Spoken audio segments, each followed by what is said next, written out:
In this screencast, we're going to be looking at pedigrees. So pedigree charts are charts that we use to deduce the pattern of inheritance of a particular trait. So this is a pedigree of a family. So you kind of put together this family history that's tracking that trait down, who carries that trait in which parts of across the generations.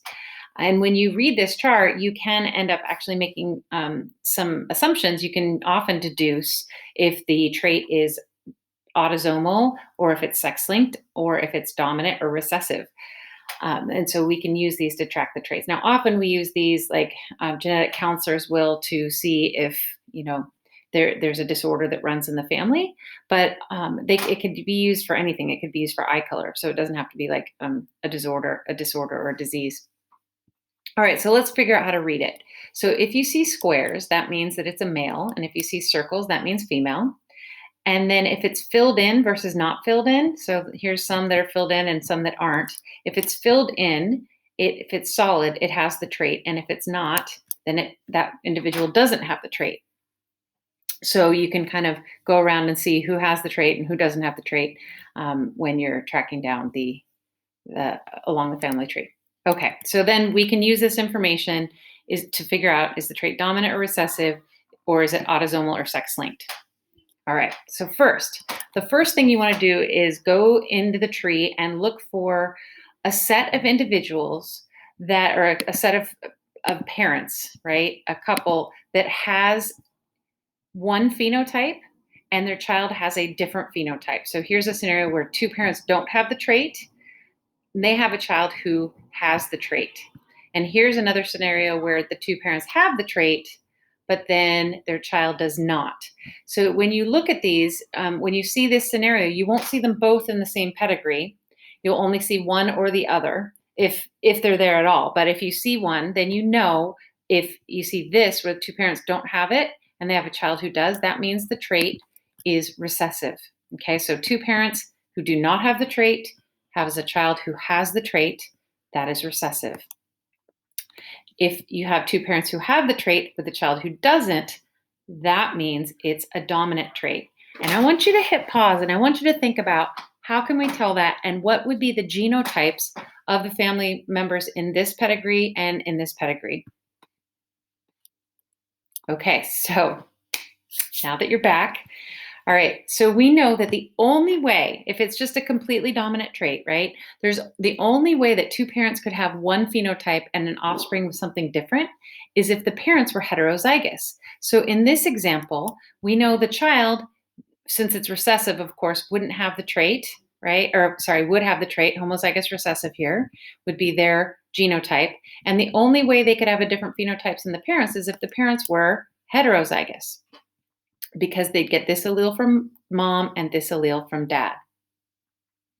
If it's a dominant trait, then you have two parents who can have it and pass on the trait for not having it to their offspring. So in this case, the two parents have this trait, and the dad passes on his recessive one to the offspring, and the mom passes her recessive one onto the offspring. So you notice in both cases, we've got heterozygous parents and homozygous recessive kids. But again, you wouldn't find these in the same pedigree. This would be an example of like a cystic fibrosis pedigree. We remember cystic fibrosis is recessive. And so you can have parents who are heterozygous having a child who has cystic fibrosis. This pedigree would be something more like Huntington's, where it's a dominant disorder where you have two parents who have it. They could have a child who does not. All right, so let's look at an example pedigree and see if we can analyze it together. All right, so first of all, we know that this one is recessive. How do we know that? Two parents don't have it with a child who does. Okay, so this could be, say, cystic fibrosis. So we know it's recessive.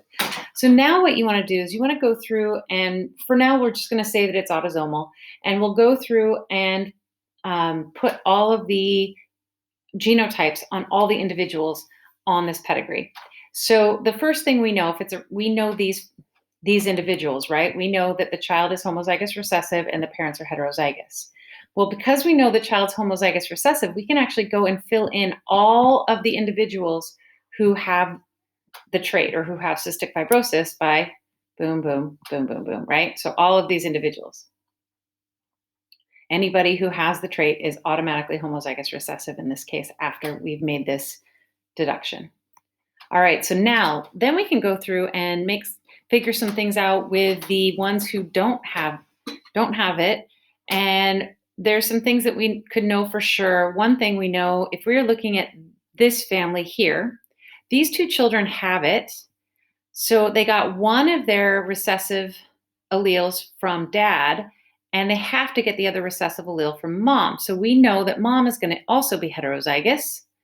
And in this case, because this individual, again, got one recessive from this mom, had to have gotten the other recessive from that dad. So you can kind of go through and figure out who all is heterozygous. And in this case, we have lots of heterozygotes here, right? Oops, here, here, here, here. And we know that these guys are heterozygous because they're going to have to get one from one little c, one allele from this parent, right? And then the big one they must have gotten from the dad.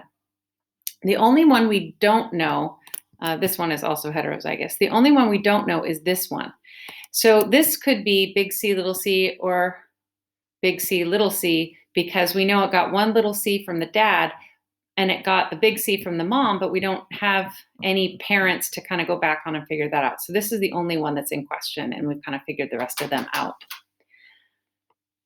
Now, the next step is this autosomal or is it sex-linked? Now, I know that this one's autosomal because we can disprove that it is X-linked by looking at some examples within this pedigree itself. So I'm going to look at an example, this example here, where we've got mom has the disorder or has the trait, dad does not, right? And they have a child who does, okay, or does not, like a male who does not, okay?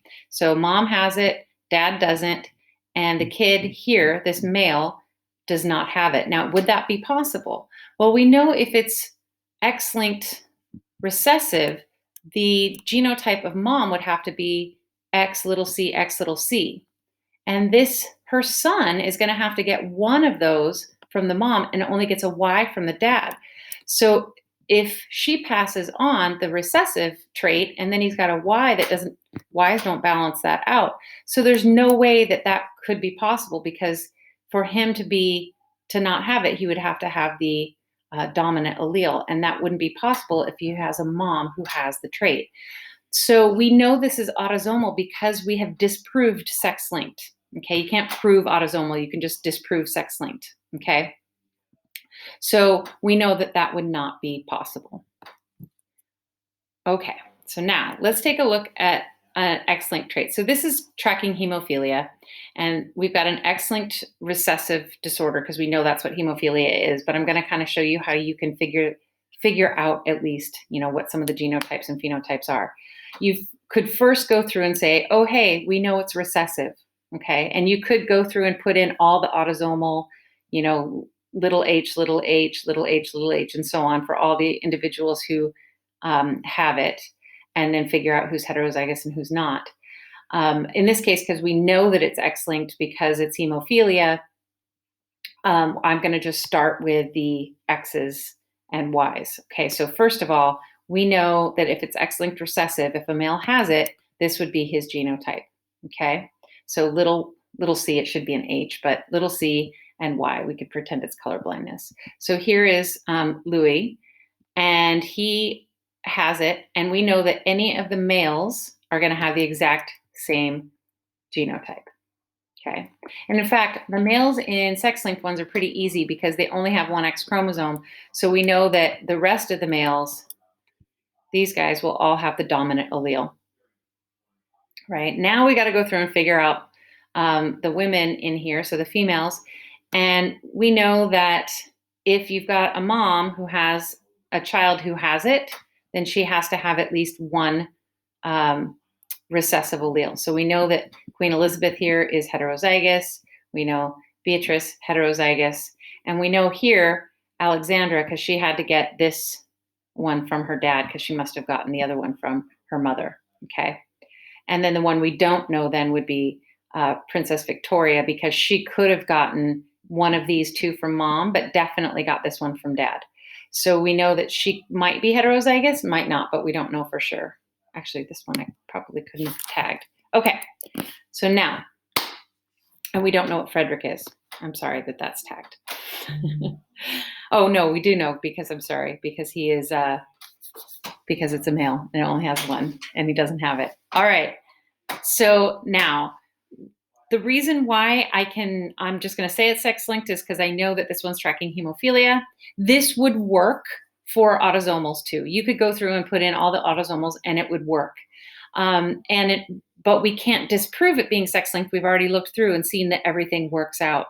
So it could be sex-linked, or X-linked. We know that that's a real possibility because it does work with X-linked. There's no scenario where we could disprove it. So the big thing about being able to figure out if it's X-linked or not is that you can disprove it and say, yes, it's autosomal, right? Like the last slide, because you can disprove sex-linked. But if you come back and you can't disprove it, then you can say it could be sex-linked. It might not be, just depending on the trait and if you know it or not. All right. Hopefully you can work all this out.